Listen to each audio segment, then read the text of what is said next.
And welcome back to Metropole Sports Center. My name is Nation Owano. In case you're tuning in right now, the conversation is the race for the EPL title. I mean, the past couple of weeks, the English Premier League has experienced a lot of changes. Manchester United were at the top of the table 2 weeks ago. Right now, they're in position 2, just trailing league leaders, that is Manchester City. Liverpool a couple of weeks ago were at the top of the table, but the things have changed as we're talking right now. Now, I was joined in studio, well, I still have in studio, that is Ronald Okoth, who's the founder of R.O Sports Academy. Ronald, just before we went, there was rumor that people refer to you as the low-budget Lukaku on the streets of Nairobi.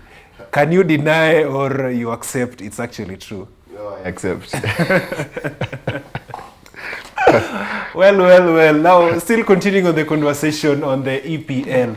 Ronald, Tottenham Hotspurs started the league very well. I think sometime in December they were the top of the table. Jose Mourinho was so happy. I mean, at that point, I was so happy because at the back of my mind, I was like, wait, we're actually going to be having the days of Jose Mourinho back in the league. Now, looking at where Tottenham Hotspurs are at the moment, what do you make of their current table standings, and what probably do you expect from them in the subsequent matches? Good question. I think Tottenham... they're feeling that they're not really giving their best, because looking at the type of investments that they made in the beginning of the season, they probably had plans to challenge for the title. The type of manager that they brought in place, Jose Mourinho, I mean, a manager who's won titles in almost every league that he's gone ahead and coached in.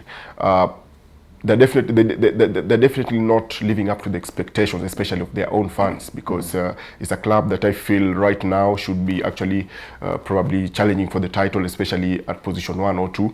But again, you must realize that there's still a lot of work to be done, especially in their backline. Look at the type of match that they played yesterday. They conceded a lot of, let me say, easy goals, because those are schoolboy mistakes being made at the back by very experienced defenders, very experienced goalkeepers, the likes of Loris, who was manning the back, who was actually the captain as well. And looking up front, Harry Kane probably out injured, Dele Alli not really playing that much. Probably Højbjerg coming to the team and probably just trying to shift things a bit, but still not enough, because they're not getting their tactics right. And hopefully, maybe in the next coming matches, they'll be getting their mojo back and getting the 3 points, and hopefully see Tottenham challenging for the title.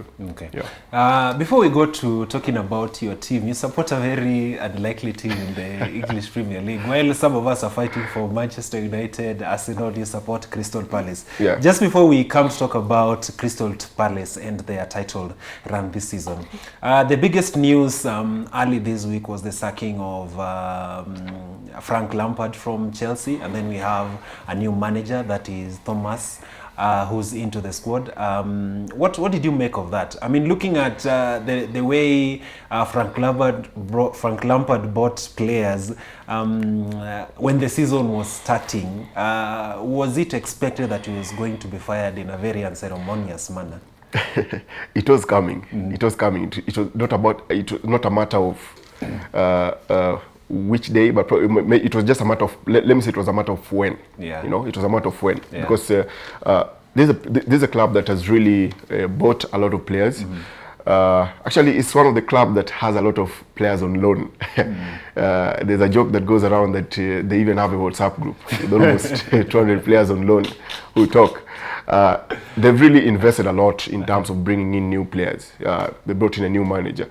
And the boss, Abramovich, is probably one impatient guy, and we see that with a lot of billionaires who run football clubs.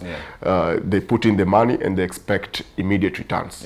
Chelsea is the club that used to win the titles back in the days of Didier Drogba, and they need to return back to those helms. And Frank Lampard, he was definitely the right manager, and we must credit him because he's brought a lot of young players into the team.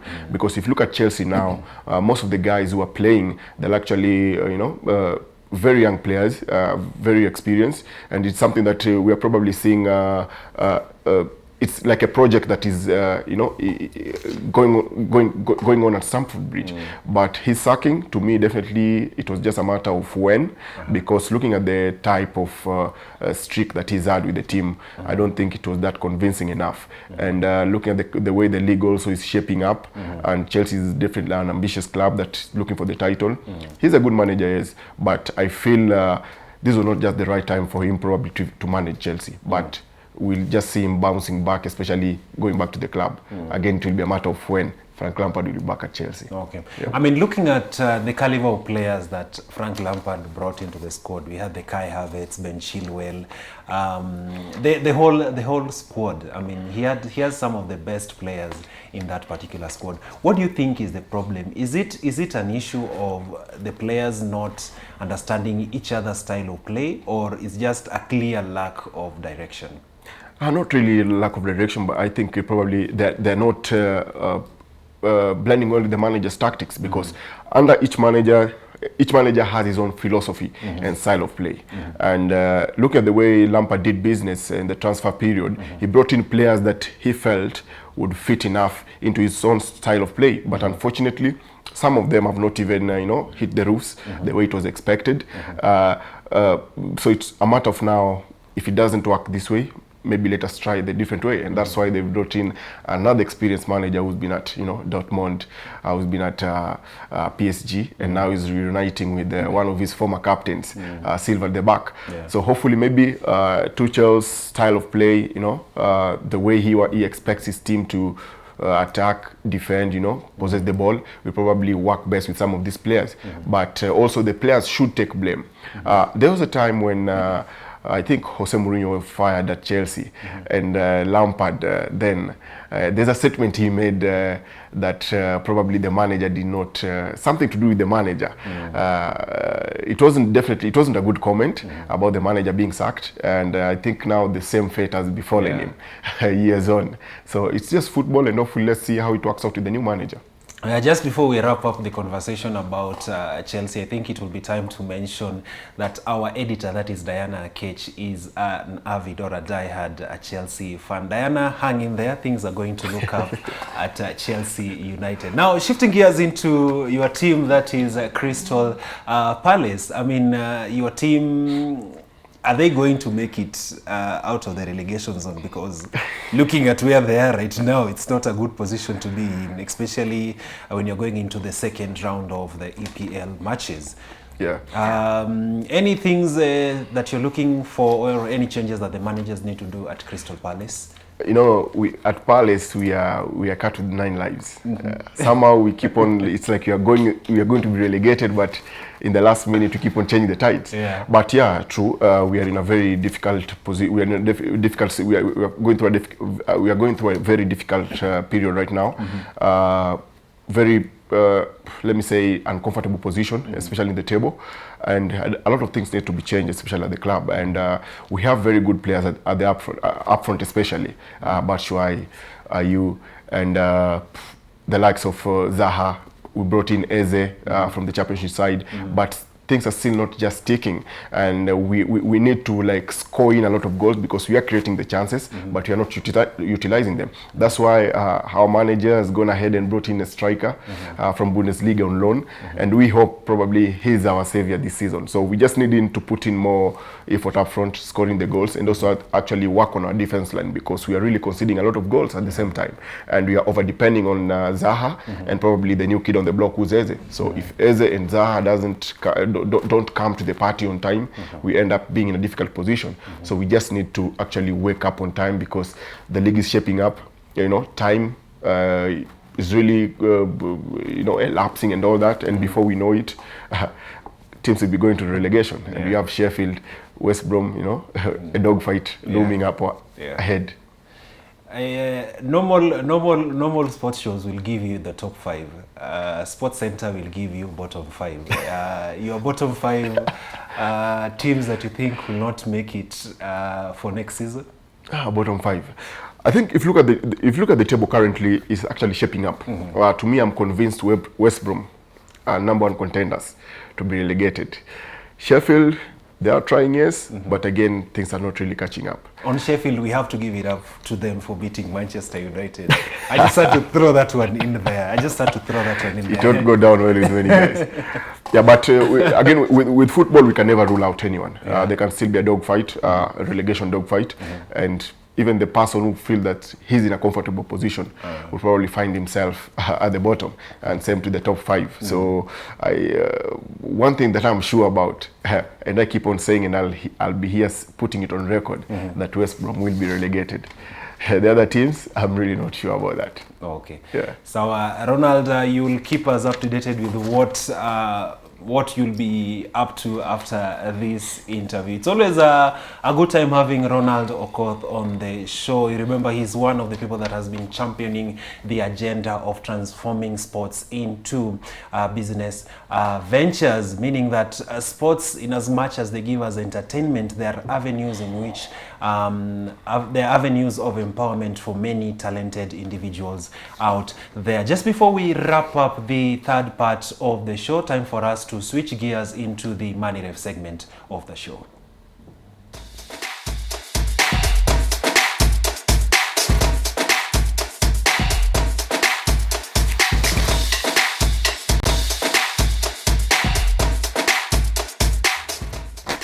Now, every year there is a report that is released by Deloitte on the success or the monetary position of notable teams in the English Premier League, and the announcement was made by Deloitte this past week, and the following is how the teams stack up in terms of the revenue collections from their clubs. Now, at the top of the table we have Barcelona, which has been put at worth 627.1 million pounds. Real Madrid at 627 million pounds. Bayern Munich is on third position with 556 million pounds, and then Manchester United is worth a paltry 509 million pounds. Liverpool, the champions of the English Premier League season 2019-2020, they are worth a total of 489.9 million pounds. Manchester City 481.6 pounds, and PSG 474.1, and then Chelsea, that is currently led by Thomas Tuchel, they are worth 411.9. Looking at those particular teams, that is position 7 and position 8, looks like they've just sort of like changed their managers the past couple of weeks. And then on position 9 we have Tottenham Hotspurs, which has been valuated to be worth 390.9 million pounds, and then finally Juventus has been valued at 349 million pounds. Well, the Money Ref segment concludes the third part of the show. We take a short commercial break. After the break, I'm going to be talking to you about the events some of the events that you need probably to watch out for this coming weekend. See you after the break.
welcome back to Metropole Sports Center. My name is Nashon Oano. Time for us to shift gears into the events watch segment of the show, where we look at some of the events that you need to be watching out for this coming weekend. Now, we first of all start with the English Premier League. Now, the following matches are going to be honored this weekend. That is Arsenal. That is the big game. Arsenal is going to be squaring it out against Manchester United. Manchester City is going to be playing against Sheffield United, who beat Manchester United early this week. Everton is going to be squaring it out against Newcastle United. Chelsea versus Burnley under their new manager, that is Thomas Tuchel. And then West Ham versus Liverpool, who seem to be back to their winning ways after a 3-2 win against Tottenham Hotspurs yesterday. And then Brighton versus Tottenham Hotspurs. And then finally Leicester versus Leeds, who are in the battle of their life to fight away from the relegation zone. Now we quickly shift into the Italian Serie A. The following matches are going to be played. That is Sampdoria is going to be playing against